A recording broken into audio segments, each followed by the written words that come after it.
je sais même pas quoi dire. Je suis convaincu que ce jeu est ma plus grande déception de 2020. L'école du jeu, en partenariat avec la boutique L'Imaginaire, au-delà de vos attentes.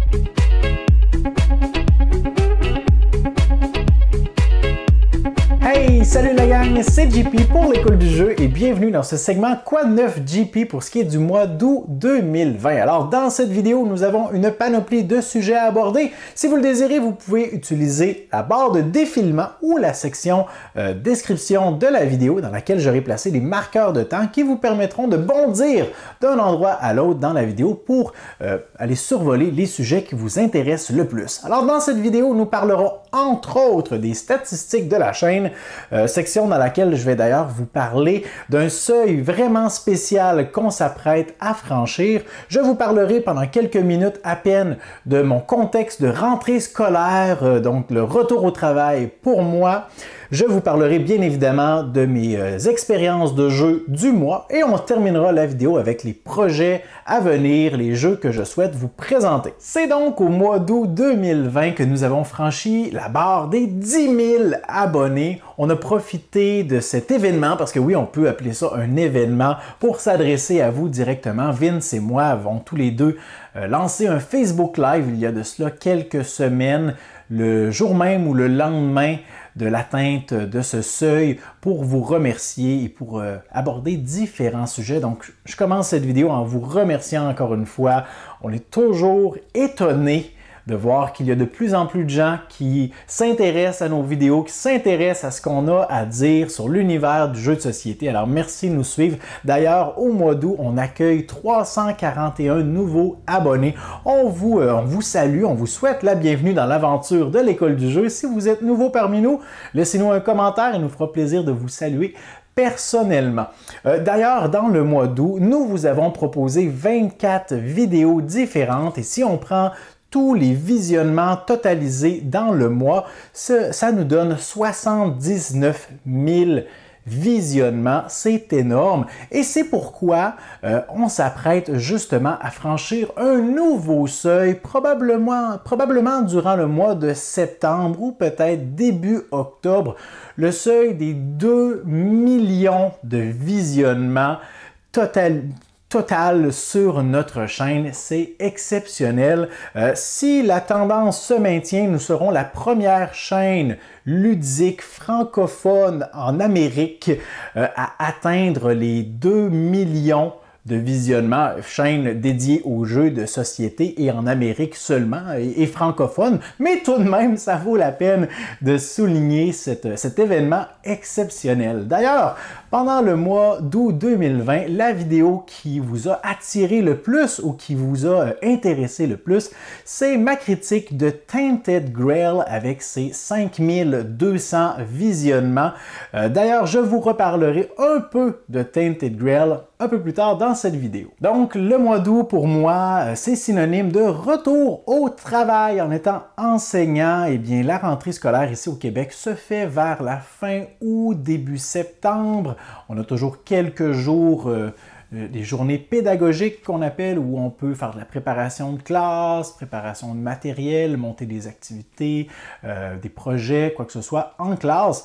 Alors, je suis très content cette année d'être de retour dans la même école où j'étais l'année dernière et de faire pratiquement le même travail que je faisais également l'année dernière. Donc, je continue avec un contrat d'enseignant en sciences pour les élèves de 6e année, donc les élèves de 11 et 12 ans. Quelque chose qui me motive beaucoup. Je suis quelqu'un qui est très curieux et j'essaie de susciter cet aspect critique de questionnement, mais surtout quelque chose d'intrinsèque, de faire découvrir aux enfants qu'est-ce que la curiosité, qu'il y a toutes sortes de choses qui nous entourent, qui méritent notre attention et que bien souvent, on ne se pose pas assez de questions, on n'essaie pas assez de creuser pour comprendre comment les choses fonctionnent. Alors, c'est toujours très motivant pour moi, les sciences dans le contexte de mes classes, avec les élèves de 6e année qui dévorent toujours ces concepts, ces projets. Bien évidemment, la rentrée se fait dans un contexte un peu particulier avec la COVID-19 et les mesures sanitaires qui sont imposées en classe. Alors, le système éducatif québécois n'y échappe pas, bien évidemment, mais c'est correct comme ça tout de même. Alors, après seulement une journée de classe au moment de filmer cette vidéo, je peux dire que en fait, la plupart des élèves que j'ai vus étaient super heureux de revenir en classe malgré les mesures qui étaient mises en place. Reste à voir si cet enthousiasme va perdurer pendant l'année. De mon côté, eh bien, je me suis fixé comme objectif de ne pas être découragé par ces mesures, de faire mon travail et de continuer de donner le goût aux enfants d'apprendre. Alors, je vous tiendrai au courant au cours des mois à venir de comment se passe mon année scolaire. J'enchaîne maintenant avec mes expériences de jeu du mois. Le mois dernier, j'ai essayé de viser un format de Quoi Neuf qui était plus court que ce que je fais habituellement. J'ai reçu de bons commentaires, alors je vais aller en surface et essayer de survoler rapidement les titres dont je vous parle aujourd'hui. Et je commence par Marco Polo 2. Alors Marco Polo est un jeu que j'aime beaucoup. Si vous avez visionné le top 5 des jeux préférés de ma femme, Marco Polo se situait à l'époque en position numéro 1, donc dès que Marco Polo 2 est arrivé en boutique, c'est certain que j'ai sauté sur l'occasion pour récupérer le jeu. Et dans les jours suivant la réception du jeu, ma femme et moi y avons joué à 2 joueurs. Nous avons bien aimé l'expérience. J'ai fait 2 parties jusqu'à présent et c'est dur pour moi de déterminer lequel entre les deux est le meilleur. Ma femme a beaucoup aimé le deuxième. Reste à voir si cet avis va perdurer.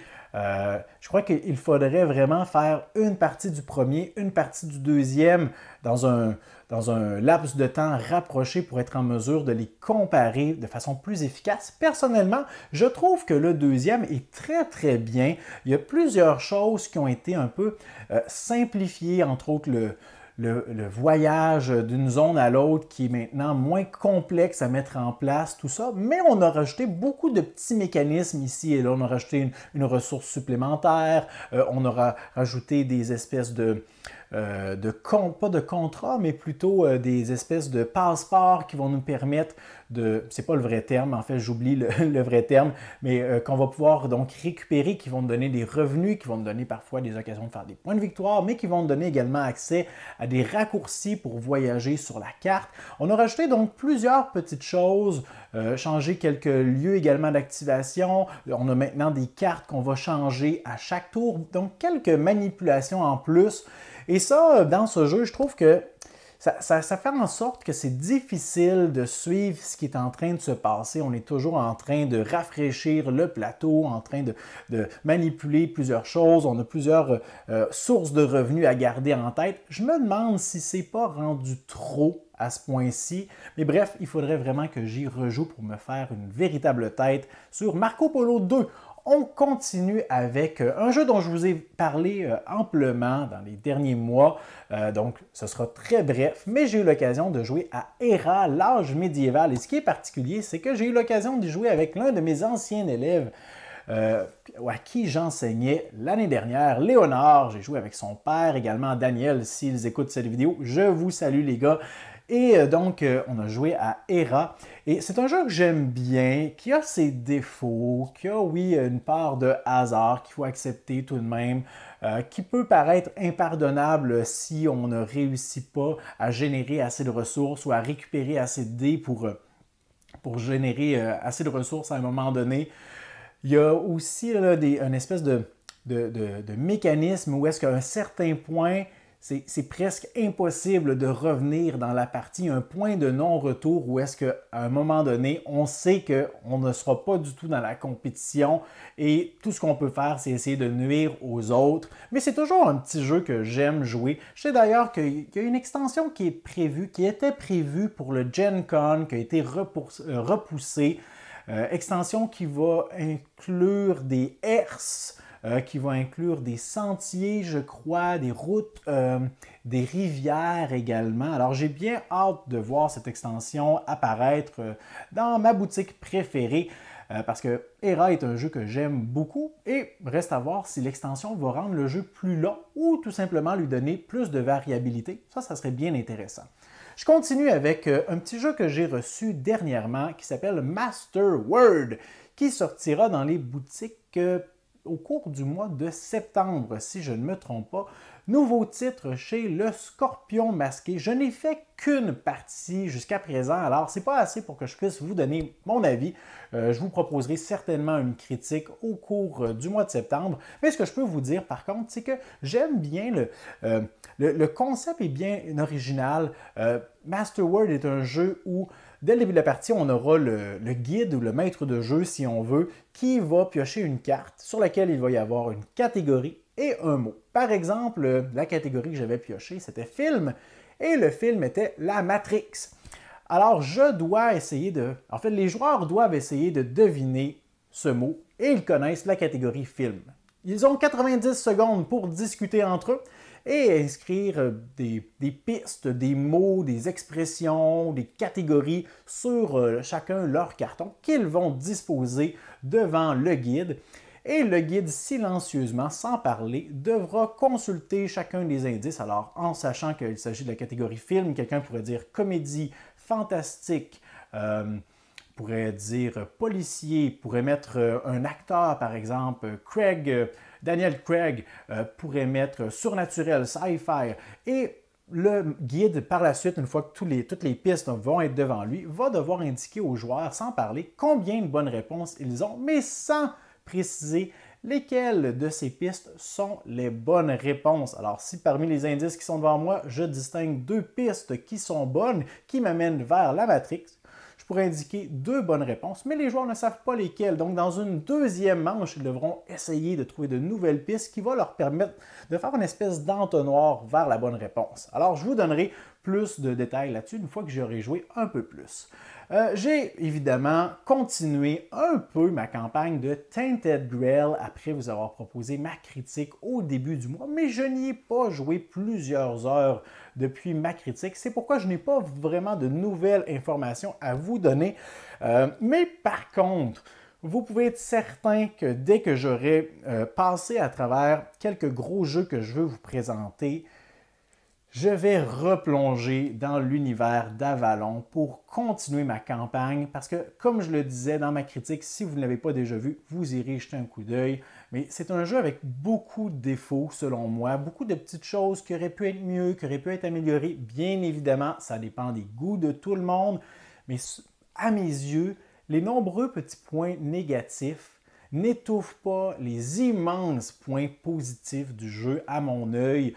C'est un jeu qui est immersif, qui est narratif. J'aime découvrir tout l'univers, toute l'histoire, la trame narrative dans ce jeu. J'ai hâte de replonger dans cet univers.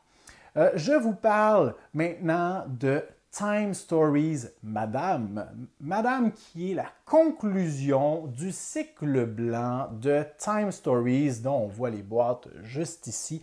Alors, dans le cycle blanc, nous avions 9 scénarios, soit le scénario de base Asylum dans le jeu de base, et nous avions par la suite des boîtes qui représentent un peu comme des extensions ou des modules, des scénarios supplémentaires.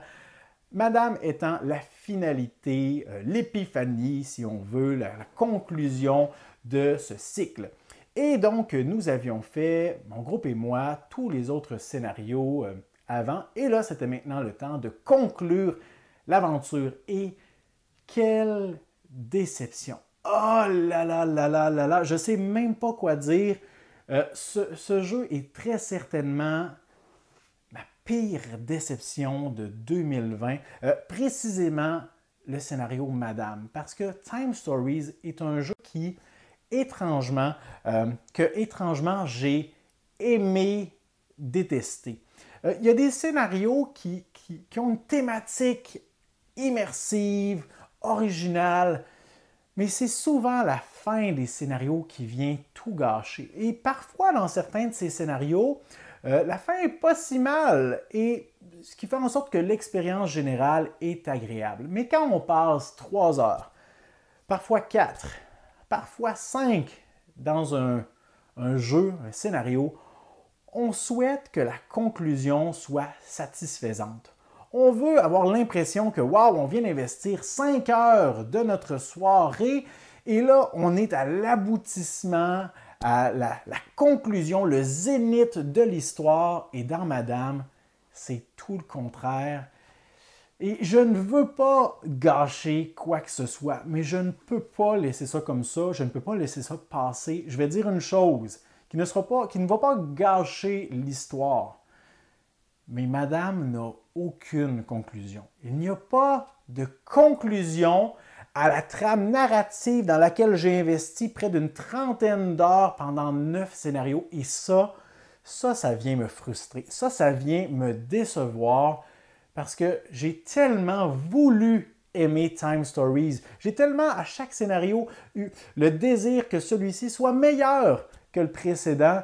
Et avec Madame, on vient de tout gâcher, selon moi, et qui pourtant, dès le début de l'aventure, on proposait des choses innovatrices, des choses intéressantes, pas beaucoup de combats, pas beaucoup de hasard avec les dés, mais mes amis, quelle déception, quelle déception.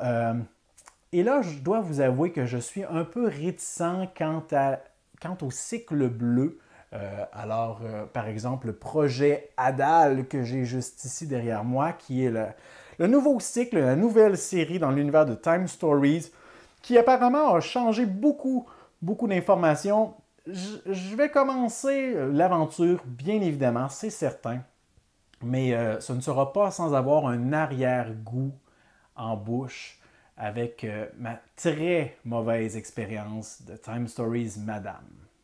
Il y a quelques mois, je vous ai parlé de Unlock Epic Adventures, qui est la 7e boîte, si je ne me trompe pas, dans la série Unlock. J'aime beaucoup la série Unlock, ce jeu d'évasion un peu, d'enquête, de puzzle qu'on essaie de régler, de gérer. J'aime beaucoup cet univers, cette aventure, ce concept de jeu. Et je vous avais parlé il y a de cela, je pense, 2 mois, des 2 premiers scénarios de la 7e boîte, soit le 7e art et les 7 épreuves du dragon. Nous n'avions pas fait à ce moment le 3e scénario qui est Mission 07. Eh bien, nous l'avons finalement finalisé, complété, amorcé même au cours du mois d'août. Et je dois dire que le scénario était vraiment satisfaisant. J'ai beaucoup aimé ce scénario. Je ne suis pas prêt à dire qu'il s'agit d'un des meilleurs, peut-être dans le top 3, ou certainement dans le top 5 des meilleurs scénarios de la série. Je ne sais pas s'il ferait mon top 3, mais je l'ai trouvé original, avec des rebondissements. Quelques détails, par contre, qui n'étaient pas, selon nous, très, très clairs. Des petits détails où est-ce que l'ambiance a été un peu gâchée. Quelques informations sur lesquelles on est tombé un peu par hasard. Et ça vient gâcher un peu l'expérience. Mais c'est toujours agréable de plonger dans un des scénarios de Unlock. J'ai eu l'occasion également de jouer à 2 joueurs avec ma femme à Keylus 1303, un jeu que j'aime beaucoup, qui est rapide, qui est simple, qui nous demande toujours de nous ajuster à ce que les autres joueurs font. Ma femme l'a bien aimé également.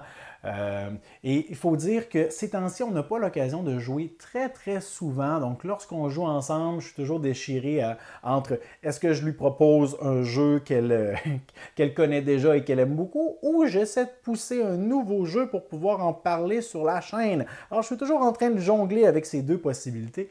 Et ce soir-là, elle a accepté de jouer à un jeu auquel elle n'avait pas encore jouer.